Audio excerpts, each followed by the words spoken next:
Hi everyone, it's CraftyTinas.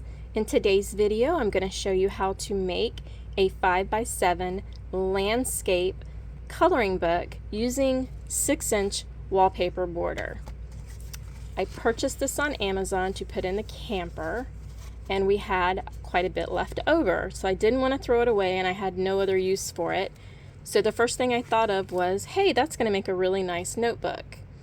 The only problem with wallpaper border is it's only 6 inches and the pattern is one direction, which means I can't put it sideways. It won't look appropriate. It has to face this way. So the largest book I could use would be a 5-inch book, because when we're making our covers, we need to have an inch bigger than our chipboard. So our chipboard in this case is 5x7.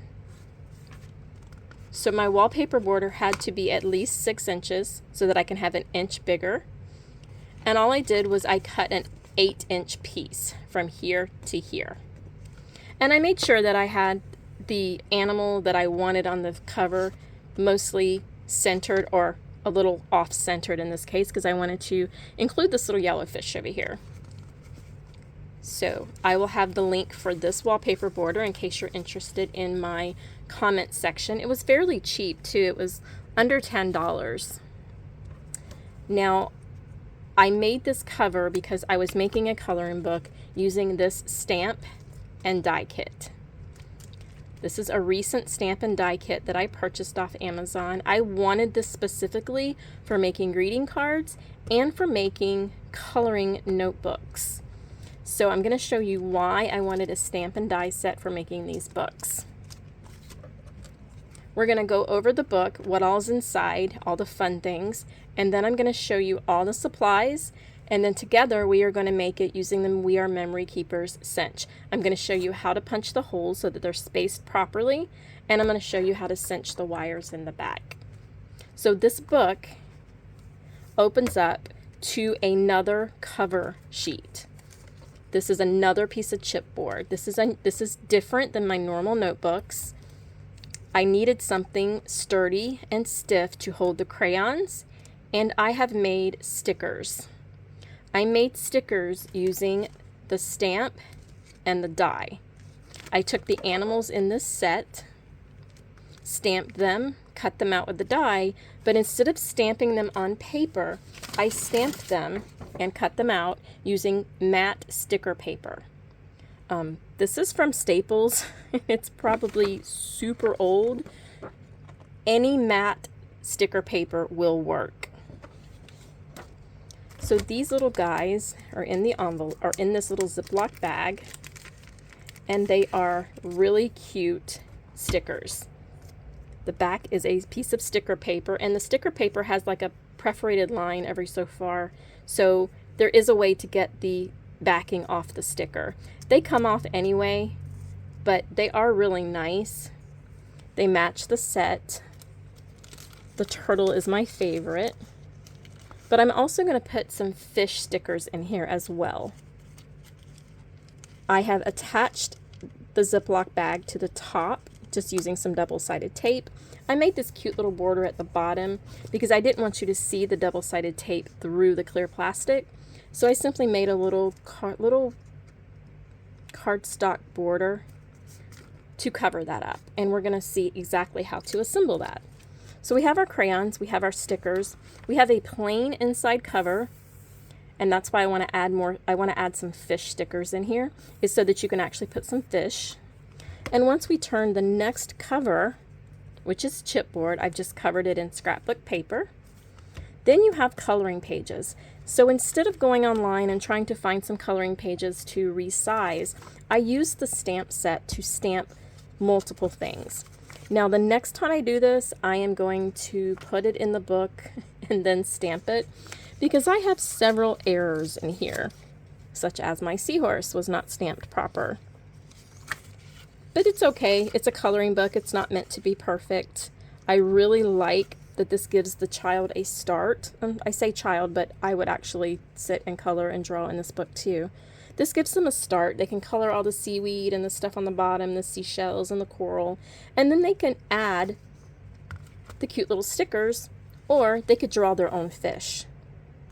Really great idea. I might buy another set of Stampin' Dies that are fish to add to this because I like doing this. This is, to me, it's fun. Making your stickers is almost as much fun as using them. But for this, I didn't need a printer. I didn't need to print anything out. All I needed was my stamps, my die. I needed some ink, and I was good to go. Now, you'll notice the crayons, I've put them in a plastic bag. That's not normal for me. I normally put the crayon box inside the elastic, but it kind of crowded this out and it made it stand up even higher. I also don't like that once you pull this out, this is super cheap cardboard. I bought these as a case of 36. So they're really flimsy and really cheap. It's hard to get those crayons back in there, get it sealed back up, and keep them from falling back out. So I had these little bags for another craft project. So I went and retrieved them because they were actually for the camper. These are 3x4 poly bags. They're just cute little Ziploc bags you can get anywhere. I have a little local store that sells all different sizes of these little baggies. You see there's only $1.50 for 100 of these, so they're really inexpensive. The 3x4 means that it's 4 inches from here to here and 3 inches from here to here. It doesn't take into account the Ziploc part. So I'm calling these 3x4s, but if you buy these on Amazon, watch how they label them.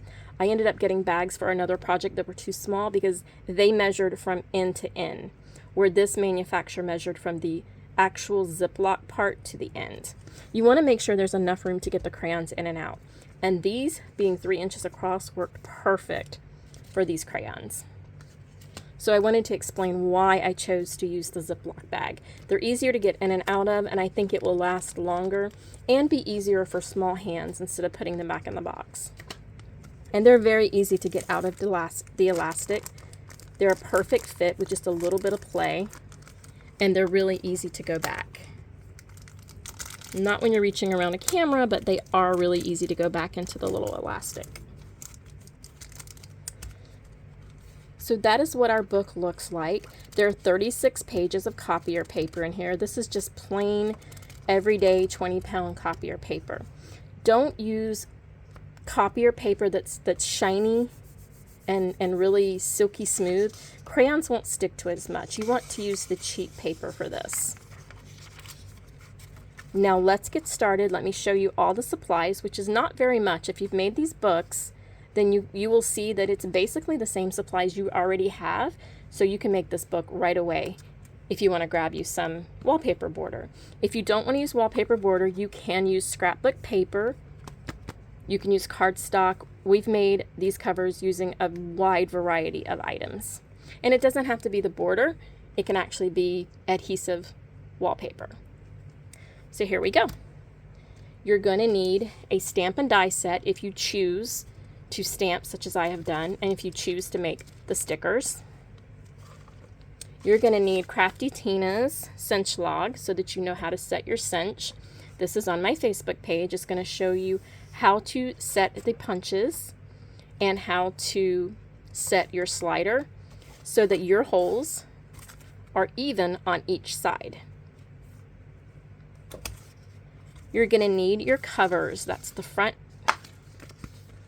and the back, and I'm choosing to use the 6-inch wallpaper.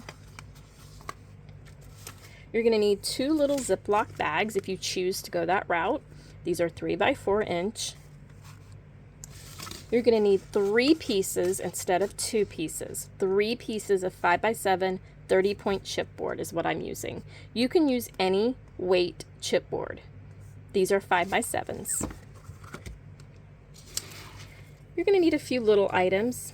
You're going to need some 1/4 inch elastic, and I put a half, so let's change that to a 1/4 inch.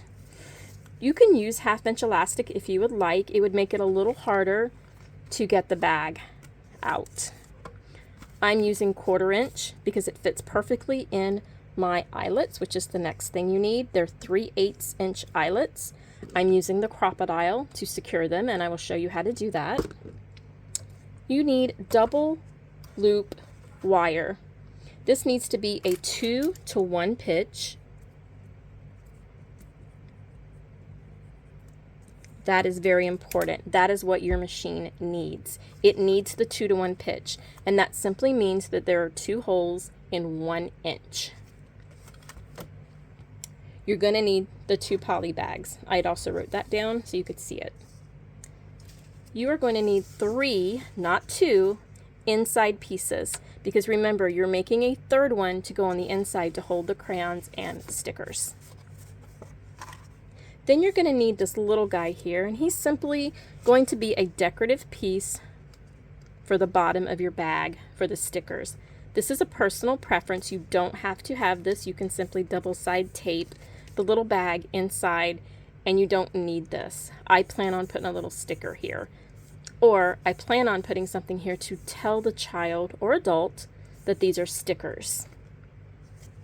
And then you're going to need your inside cover.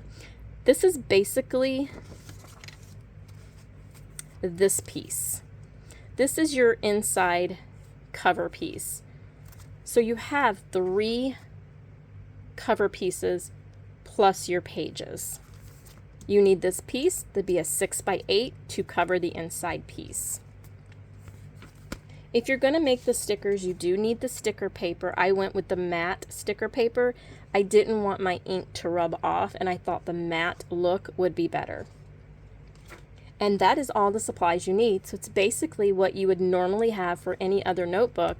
We're just making it a little more special. So let's get started and making this notebook.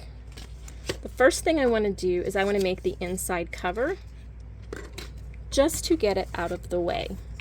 And for that, you need 1 piece of your chipboard, your 6x8 inside cover sheet, and your sheet that's going to go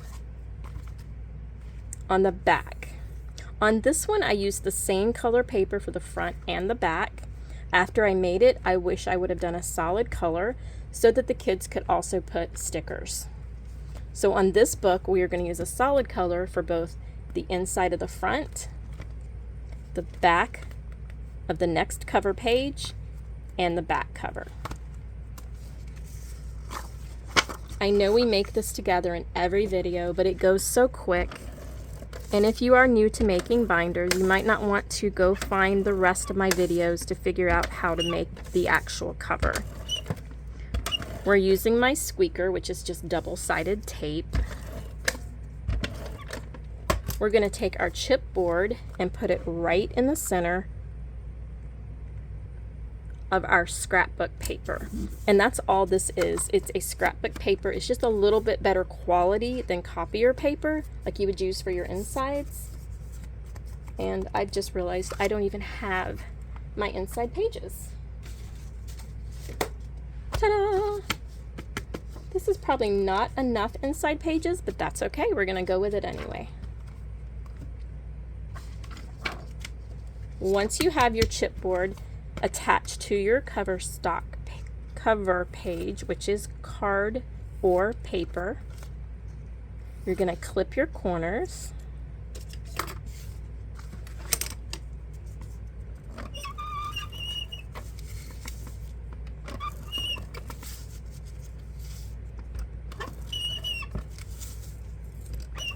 And you're simply going to fold these over. I like to start in the middle and work my way out.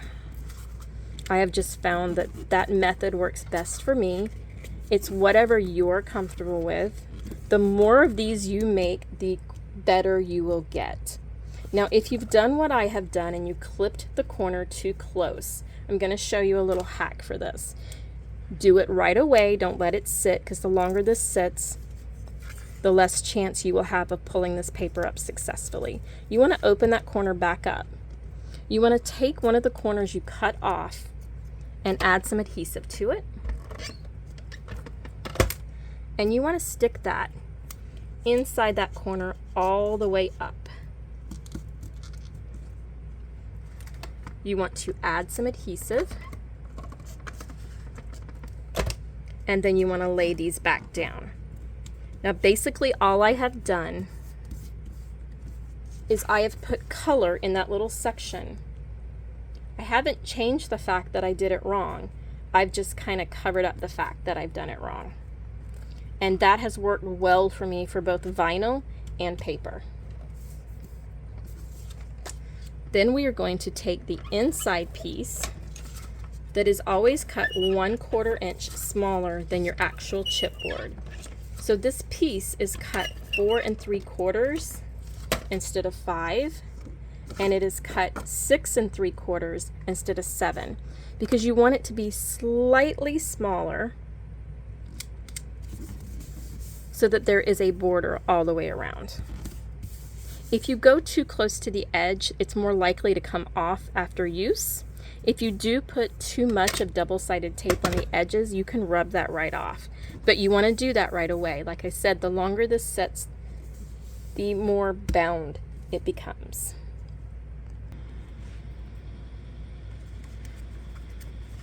So now the next step we want to do is we want to make the front and back cover. We're going to set this piece to the side. We're going to take one of our vinyls. Again, this is 6-inch wallpaper border. We are going to peel back. Now I like to not pull it all the way back sometimes, especially if it's curled.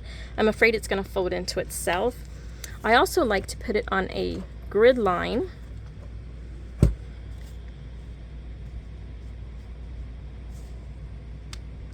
And try to line it up so that I am not putting too much on one side and not enough on the other. Remember, there is a 1/2 inch all the way around.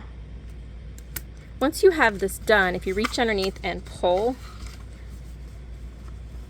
that is a great way not to have air bubbles. And the same thing that we did with our scrapbook paper is we're going to cut the corners, being careful not to get too close. But if you also get too far away, then your corners are more pointy and they look like they have been folded over onto one another. These little guys kind of get carried away and stuck to everything. Now when I fold these over, I am going to start in the middle again. This is a very thick-ish kind of vinyl. So it smooths really good, but it still feels like it's not going to rip or tear. If you wanted to make a long-term permanent notebook, this is a good piece of vinyl to do that, because it's meant to be waterproof and it's meant to last. So it is going to be very sturdy, but isn't that really cool? It almost makes me wish I would have put holographic vinyl on top, because then it would have really sparkled.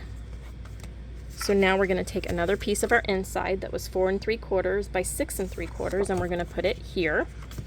So we're going to use squeaky again. No, I do not know why this squeaks. They're too expensive. I'm not replacing it. And I hear from other people that there's squeaks too.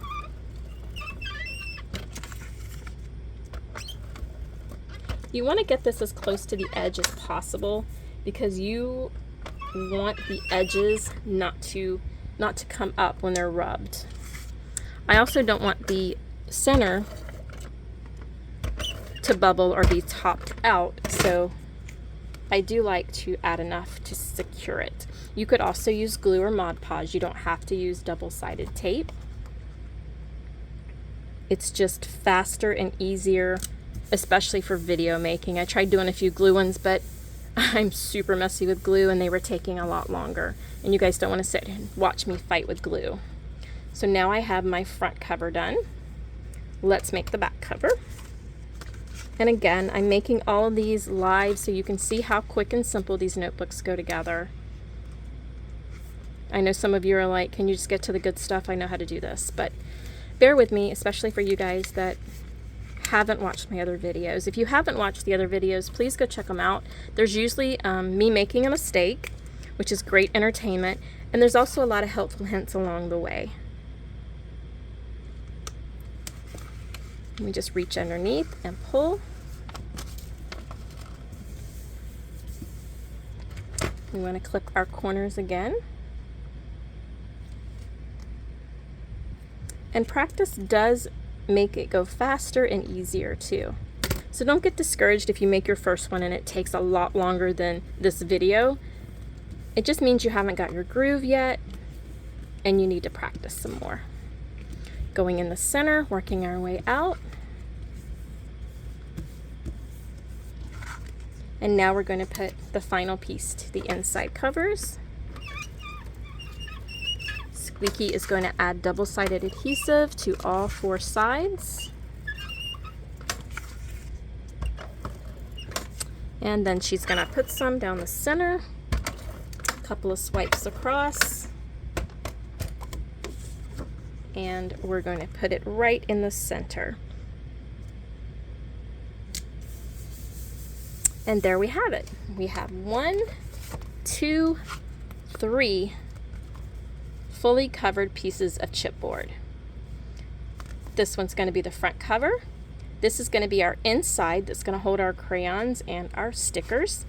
And this one is going to be the outside cover. So our book will look like that. So now let's talk about the page that holds the crayons and the stickers. I'm going to open this one up for reference. And I have 2 little bags. I have 4 3/16 eyelets. Any brand will work for your crocodile. This happens to be, because I've had them forever, the We Are Memory Keepers 3/16 eyelets. It's harder to find the We Are Memory Keepers, but they do have the prettier colors. And then this is 1/4 inch elastic. I also got this on Amazon. You can get it in a pack of 12 different colors. I was really happy with it. And each little strip is 4.4 yards. So that's a little over 12 feet, and you're not using very much. So this was a really good bargain. I got tired of using the white and then seeing other people use really pretty colors. So I chose to do green for this book just to kind of pull out some of the color and it not be totally blue. Color choices is what makes these books personal, so please go for any color that you would like. Now for my sticker Ziploc bag, I put double-sided tape on one side. This is a 2-inch by 3-inch, and I folded it in half. So this went all the way. I left just a tiny bit on each side and a tiny bit across the bottom. Then I opened it up. I added double-sided tape to both sides. And for this edge, I used double-sided tape all the way to the edge.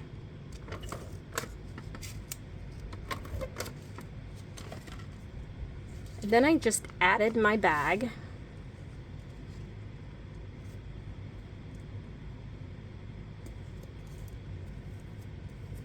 And folded it up. I was going to leave it like that, but then this flopping kind of bothered me, so I added a little bit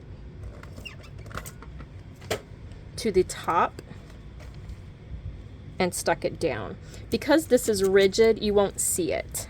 You would have been able to see it down here. And I think this will, because it's cardstock, will help hold the bag in a little better.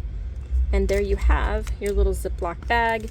It's not so secure that they can't get in and out, but it is secure enough that they'll be able to hang on to the stickers longer. So the next step is to add our elastic. Now we need to make sure that there's enough room for the crayons, but we also have to watch that there's enough room on this side. And we're going to put these side by side. We need to make sure that we don't invade the space that we need for our binding. And I got really close up here. So I'm going to add these two first and then mark these two so that we don't get too close. Now if you've never used a crocodile, they are wonderful. They will cut your hole, punch your hole, and set your eyelets. The first one, there is a guide here to to help you with your spacing. I opened mine all the way up, so this is as far up as it will go, and I'm going to go over as far as I can without intruding into the bag, and punch a hole. And I'm going to flip it around, and I'm going to do the same thing up here, so that these are lined up, but they're also the same distance away from the edge, and that's where this little guide comes in. That is the furthest reach this one has. This is our 3/16. There are two different sizes, 1/8 and 3/16. The 3/16 is a larger, the 1/8 is small. I have to confess, I've only ever used the 3/16, and I've had this thing at least 10 years. So now I need to put another hole on each side, but I need to make sure there's enough room for my crayons. You can take a pen and mark, because you can see when there's no paper inside, you can see through the hole to line it up with a mark. So I'm simply going to come straight across, and I want mine to be right here. I want just enough space between the two of them. So I'm going to take my crocodile that is still all the way open, and I'm going to look through the little hole, and I know you can't see that, but inside that hole is my mark. Can you guys see that? And punch the hole. Now I have plenty of room for my binding. So I'm going to go up here, and I'm going to kind of see where that hole is, and it's right at the 1 inch. So I'm going to go straight up here and straight over and make my next hole right here. And again, you don't have to be perfect. Homemade gifts should never be perfect. And again, I can see the hole through, I can see the little mark through the hole, and punch. And now I have plenty of room over here. So now let's add our elastic.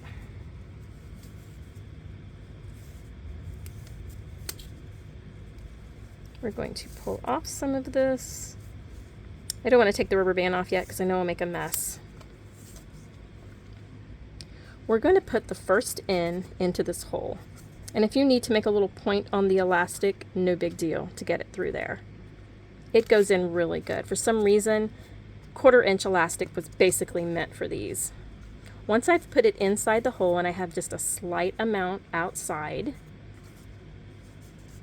I'm going to then add my eyelet. I'm going to push it in.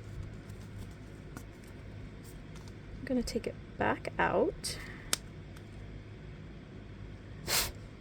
It just had something inside of it. There we go. I've got a piece of paper inside. And it just does not want to come out. We're just going to let it go. So once we push that in, I want to make sure that my elastic is turned to face this hole, because this is where it's going. So I'm going to turn it around. You can always take this back out, turn your elastic, put it back in. Until you crimp this, it is not permanent. Now my elastic goes straight up to this one. I'm going to flip this over,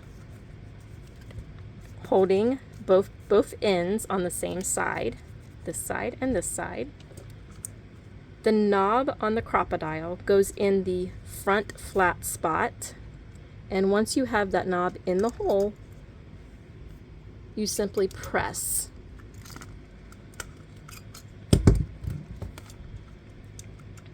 And there is a lock on this, and sometimes I push it by accident. So now, and I still have that piece of paper in there, guys. It's driving me nuts. There we go. Now I have it secure. It is totally sealed, but I need to get rid of this little tail. And I simply pull it snug and snip. If this feels rough to you, take something metal, such as your scissors or a ruler, and mash it. Every now and then you might get a little edge because the metal crimped incorrectly. It's not often, but I like to make sure that it's not going to cut anything. So then take your elastic over to your hole, opposite top. You're going to make an X. You want to cut it with a little extra because you have to stick the extra in the hole. Now add it inside the hole.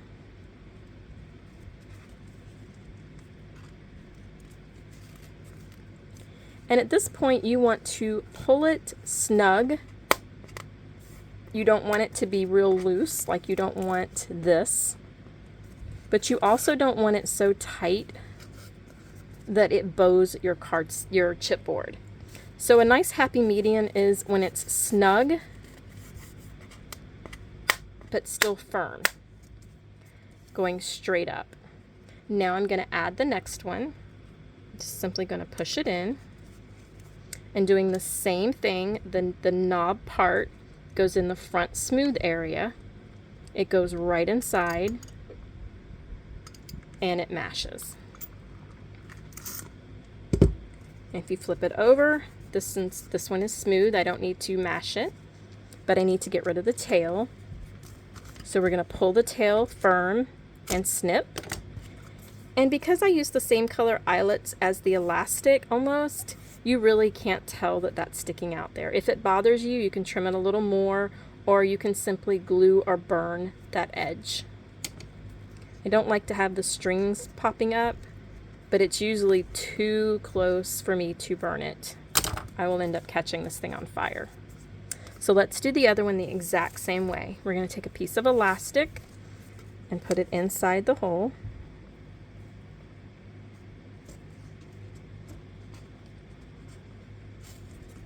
And we're going to want that piece of elastic to go to the other side. Put in our eyelet.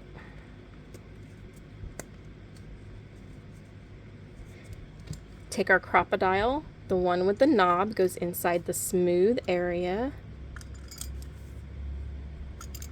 and mash it. Make sure you don't lock your machine. Again, this one's smooth. I want to cut off my tail. And now I want to go and do the last one. I want to give myself just a little bit so I can tuck it in there, but I don't want to waste a lot.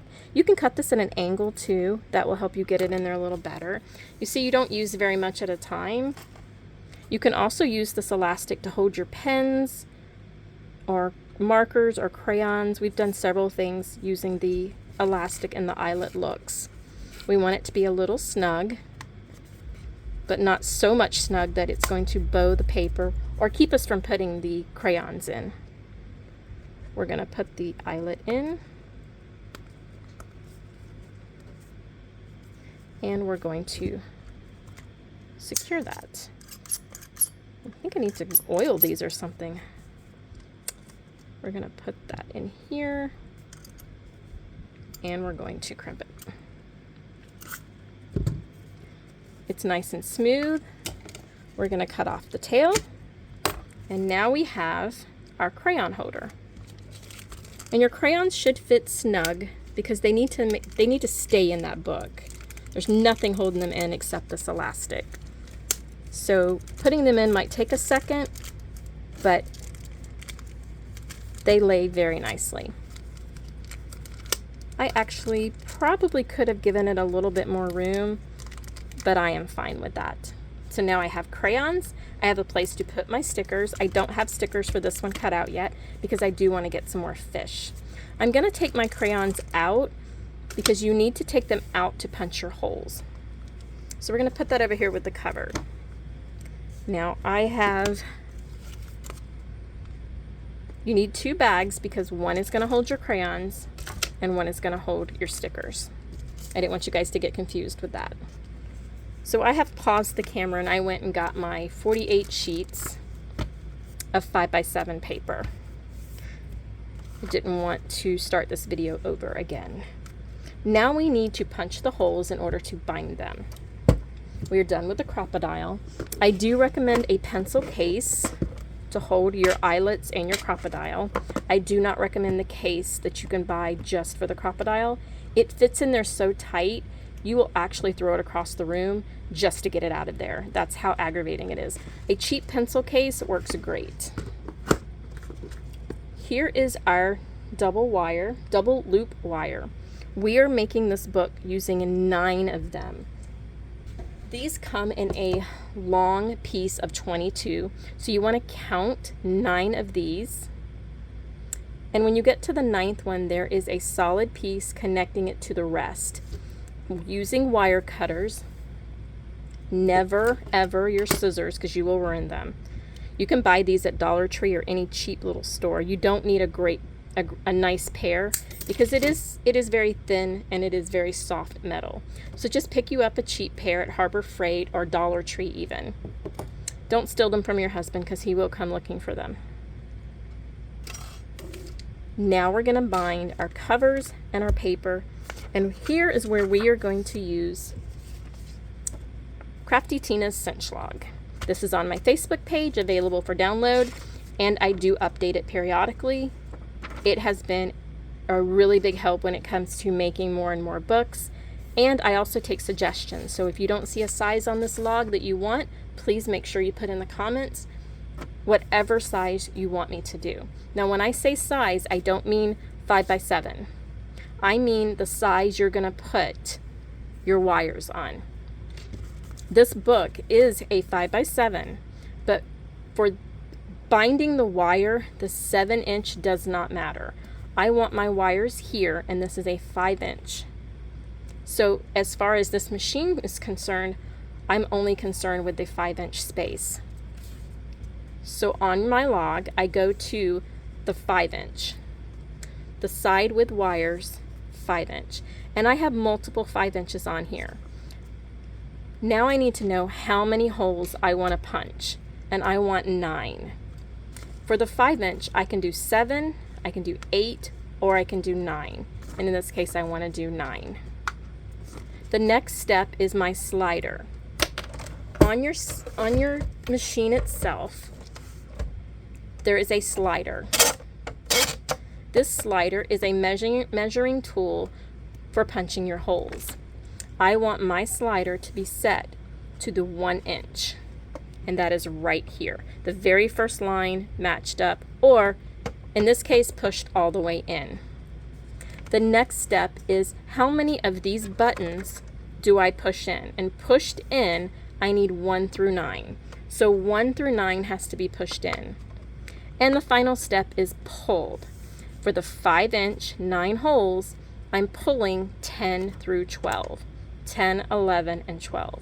Now my machine is set up to punch the holes so that my book has the same amount of space here as it does here. The machine automatically spaces the wires out, but it does not know how big your book is.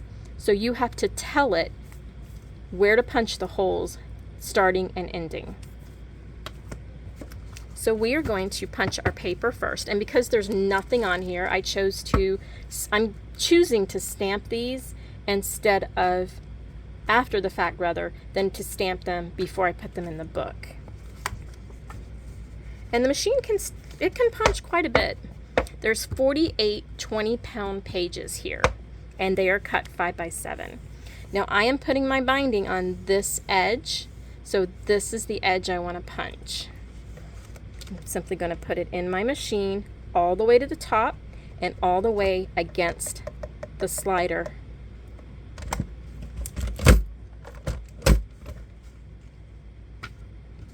And I, in my head, do face down. It just helps me. So if these had images, I would be putting these face down, and I'm keeping them face down stacked to the side. If these had images, I would want to do them all consistently the same, so that if my cutting is off slightly, I still get the perfect holes. Now I have recently purchased the cinch stack cutter. It might not be called the cinch stack cutter, it might just be the cutter. Do you see how these pages are fuzzy because I tried to cut too many with my regular paper cutter? Once I get more familiar with the stack cutter, I am going to make a video showing how it works and how it can cut thick stacks of paper. I am having a slight problem with it that I am finding solutions to fix it. So I don't want to show you the stack cutter and get you aggravated until I find solutions to these problems. So the next thing I want to punch is I want to punch all 3 of my covers. I want them in the order that they're going to be in the book. So I want the cover, then the crayon sticker holder, and the back cover the inside facing me, because this is exactly how they're going in the book. And then I'm going to turn them face down and put them in the machine. I think this is too thick, so I'm going to do 2 at a time. Again, all the way in and all the way to your stopper here, your slider. And then I want to do it face down, and for this instance, this is my top. So I'm going to do it face down. That means I punched all of these in this order. So if this one would have been slightly bigger than this one, which sometimes it is because you're limited to so many little 1/16 of an inch here, it could have been slightly, and if I hadn't done all of them face down, it would have been slightly askewed and I would have noticed the difference. So that is why I'm very consistent and telling myself face down, face up, making sure the entire book gets punched the same way in case the measurements are off ever so slightly. Now I want to put my book in the binding itself.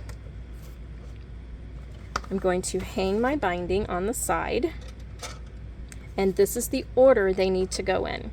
The first thing you need to do is the inside pages. This is the inside of your book, and we're doing it in a specific order so that the seam of the binding is inside your book. You don't want the seam to be here. You want the seam to be hidden in the back of your book. So pages first, then it should be your front cover. This is considered a page, so we're going to add it on top of the pages, and then we're going to add our cover face up. We're going to add the back on top. We're going to add the back needs to go back cover to front cover. So the inside needs to be face up. This will allow the seam to be inside the back cover. I hope that makes sense, because your notebooks, the actual finished look will be very different if the seam is on the outside of your notebook. I'm going to take it off, and you're going to notice this is a lot of wire for such a small notebook, and that's okay because remember it holds the crayons, so you need a little extra room in there. We're going to flip this around, and this wire is a 7/8. If you have not made one of these things, I highly recommend it. I am still using this every single notebook, because when I get the notebook made, I don't know what size wire I want. So I can go to my guide and figure out. I simply went and stacked everything up, added my crayons, and then figured out I want my biggest wire, which is the 7/8. That is how I found out what size wire to use for this book. I stack everything up. Even if it's not finished, I stacked up my vinyl, I stacked up my chipboard, my cardstock, everything. And that's how I figured out what I needed. This is on my YouTube channel. It shows you step by step how to make one of these for yourself. You're just using scraps, so there's no cost to you. Please make one of these if you're making a lot of notebooks. You don't want to bind your notebook with the wrong size wire, because I have not successfully been able to take one of these wires off and re-cinch it and it come out proper. I've always had to just take it off and throw it away. So now that I have everything in here the way I want it, I'm going to cinch it. And I get a lot of questions about why aren't my corals round? Why are they flat on one side? Why didn't it cinch properly? There's two ways to fail at putting your wires together. One, you have to make sure that your measurements are proper for the wire you're using. In this case, we're using a 7/8, and it happens to have a 7/8 measurement here. But if you are using something like a 9/16, there is no 9/16 here. But 9/16 is slightly over the half, so we would adjust it one click above the half. So it's important to set this properly. In this case, 7/8 is the way we're going, and there is a measurement for 7/8. We need to make sure this edge and this edge sits flush to the back of our machine. The very back of this machine is where that needs to lie. We need to use our book to hold it to the back wall as we're cinching. So you don't let go once you've put it to the back. You still hold it and cinch it. So we're going to put this inside. I'm going to try to bring the camera down. And you see I need this edge and this edge to the back all the way. Once I have it all the way, I double check my measurement on top. I hold the pressure, and I gotta move the camera slightly, and then I mash down. And now they're perfectly round. Let's get you back up here where you belong. See how my circle is round? There's no flat side. It is all the way closed, which means this is all the way to this one. My circles are perfectly round. There's no flat side. And that is the two things you need to ensure that you do when you're cinching. And now your wires are great. So we have the cutest little ocean book that we have crayons and stickers.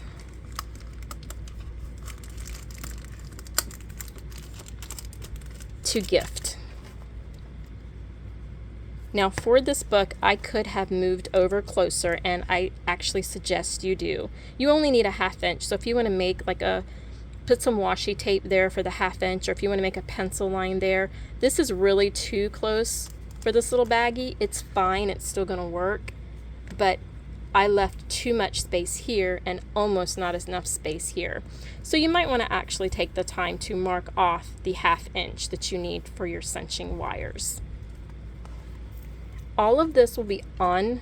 All of the items I've used that I bought from Amazon will be on. I do have one final tip for you. If you're going to make this book and you're going to buy the die and stamp set, I do have a recommendation. This is a great stamp set, but this is a very detailed stamp. Now, when I was stamping, I was having a horrible time getting a clear image. And I've tried using both the acrylic block, and I also tried using a stamp press. Both of them were giving me the same issue with the center. But a long time ago, I remember watching somebody or reading about somebody, because I'm telling you this was a long time ago, that was having problems with some of their stamps, and they simply put a towel, like a kitchen towel, underneath their paper. Underneath the paper, they put a kitchen towel, and then they stamped the image, and it came out perfect every time. So when I was getting aggravated with this, I ran and grabbed a towel, and this is the results. So as you can see, these are total fails, and this was perfect. I did not have any problems with the animals. They did great just using the acrylic block and just using a regular surface, but it's this very detailed, very large stamp. And it could be that your acrylic block is warped. It could be the surface you're using. I was using the Works board stamp part, and it still would not do it clear. So that's your helpful hint if you are going to stamp. If you have a lot of these stamps lying around, make some coloring sheets with them. They actually come out really pretty. But that is my tip for doing the stamps. The stamp set comes with all the dies, so you could cut these out. I only cut out the animals to make the stickers. And that is my notebook. Let me know what you think. Please comment below. Ask any questions you want. Check out my Facebook page, and also make sure you like and subscribe. When you subscribe, YouTube will notify you when I put another video out. I don't do a lot, I don't do them often, and you can always turn off the notification if you don't want it on. But that's it for today, guys. I hope you enjoyed it. I hope you learned something new. If you want the CraftyTinas cinch log, make sure you go to my Facebook page. It's there for free. Make sure you download it, print it out.